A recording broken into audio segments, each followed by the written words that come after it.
Hello, I'm in a 2009 Cadillac Escalade, and today I'm going to show you to open the hood. So first we'll go down here. You should see a release lever like this that you pull. You should feel a little bit of resistance. If not, check back behind here. There's a cable here that should be attached.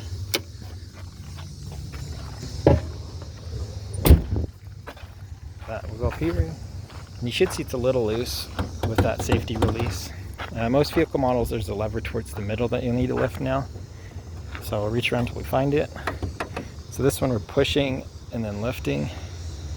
So push, lift. And then if it's working for you, this will help hold it open for you. But otherwise, this is that part we were just pushing. And that's what it's hooked onto here. If you're having issues, check for any debris or something stuck in here. Maybe some WD-40 to loosen this mechanism. Also make sure everything's tight and centered. Same with your hood. So if your hood's out of alignment or something's bent, might have issues opening or staying closed. But otherwise, I hope this was helpful. Hope you have a wonderful day.